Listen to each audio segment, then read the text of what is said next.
So what is forecasting revenues and cost? So revenue forecasting is the process of computing the revenue of your business either monthly, quarterly, or annually. For example, if you want to know the revenue of your business will generate in the next month, a forecasted revenue will tell you the estimated numbers. It is not a guesswork. Now that you have identified what business to undertake and are familiar with the tools and materials needed the operation of your business, let us apply what you have learned in the previous module by forecasting the revenues and costs incurred in your business. You might probably wondering how profits are computed. This module will help guide you realize the revenues and profits of your chosen business. Revenue is a result when sales exceed the cost to produce goods or render the services. Cost, on the other hand, simply refers to the amount of money used to produce or manufacture goods merchandise, as well as cost incurred in selling the goods merchandise. This module is divided into two lessons. Lesson 1, forecasting the revenue of the business. Lesson 2, forecasting the cost to be incurred. Forecasting the revenue of the business. Forecasting the revenue is based on the existing state of your business as well as your historical performance.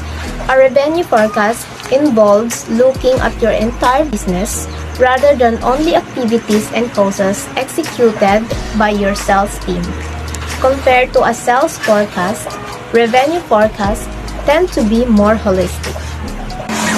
Revenue forecasting is an important part of any business plan because it can help strategize how much and how quickly you intend on growing your company. That said, it is also the most difficult to estimate. This is counter to things like cost and funding, which are far more under your own control. Forecasting is a tool used in planning that aims to support management for a business owner in its desire to adjust and cope up with uncertainties of the future. Forecasting depends on data from the past and the present and makes meaningful estimates on revenues and costs. Forecasting revenues and the cost is the same as weather forecasting. Truth forecasting revenues and costs is in the context of business. It means is ito yung mga tools na ginagamit ng mga business owner para magkaroon sila ng advanced information kung ano ang imposible nilang gawin o solusyon sa hindi nila inaasang pangyayari sa kanilang business. Siyempre, in terms of business, there is ups and down. Hindi natin sigurado ang bukas, pero using the forecasting na a-assure natin kung ano ang imposible mangyayari through forecasting. Nalalaman din natin na nagkakaroon tayo ng assumption in the possible and estimation of revenues and cost. So, the importance of forecasting is valuable to business because it gives the ability to make informed business decisions and develop data-driven strategy. Financial and operational decisions are made based on current market condition and prediction on how the future looks. Past data is aggregated and analyzed to find a pattern used to predict future trends and change. Forecasting allows your company to be proactive instead of reactive. Number 1, help set goals and plan. Forecasting allows business set reasonable and measurable goals based on current and historical data. Having a current data and statistic to analyze help business to decide what amount of change, growth, or improvement will be determined as a success. Number 2, help budget.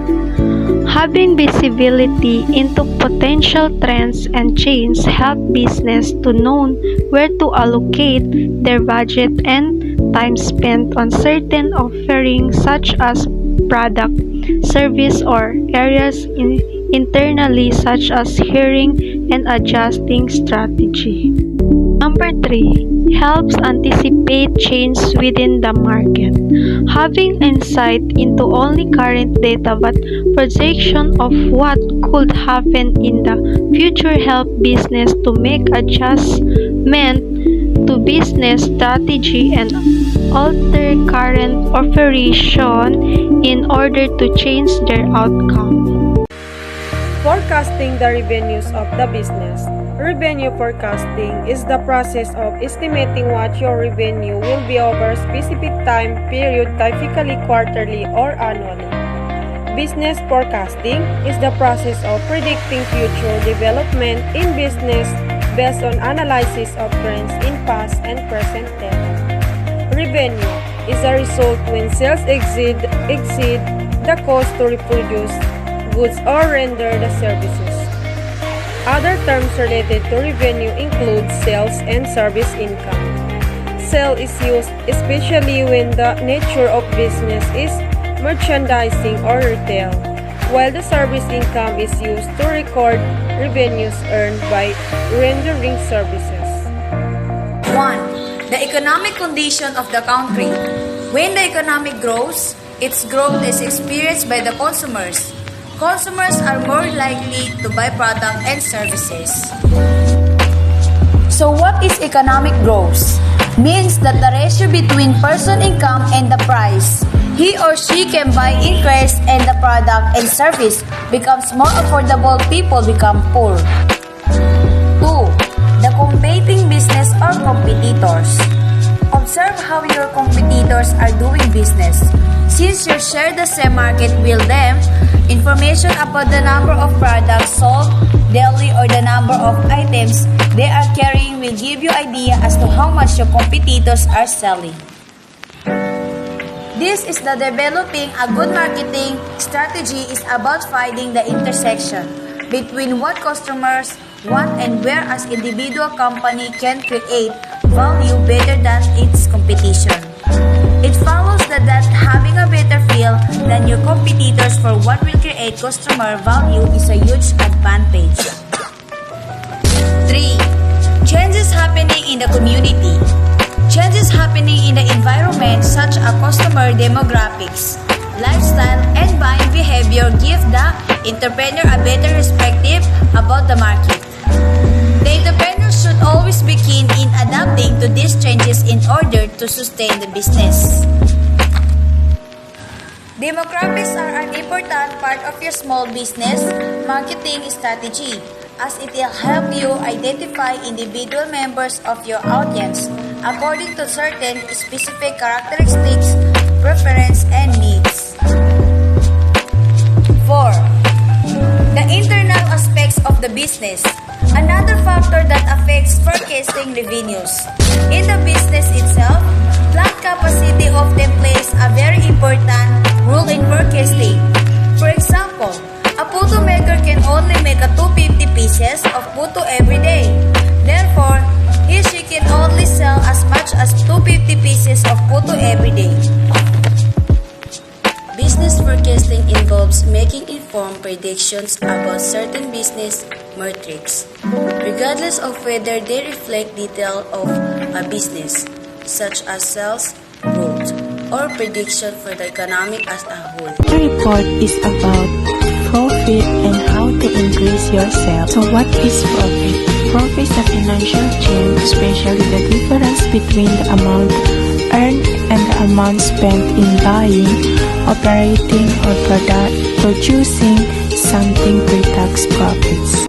Profit is determined by the money you get from the sales, cost of stock if you're selling a product, all the expenses you incur. Cost of stock. When an investor purchases or sells shares of stock, the price paid may include two components: the cost of the shares and any fee charged by the brokerage firm that makes the transaction. This fee is called the commission. How to increase your sales? Believe it or not, there are only 4 ways to increase your revenue. Increase the number of customers, increase the average transaction size, increase the frequency of transaction per customer, raise your prices. Number of customers. Customer number means the system generate or another distinct number assigned by the department to each person from the business.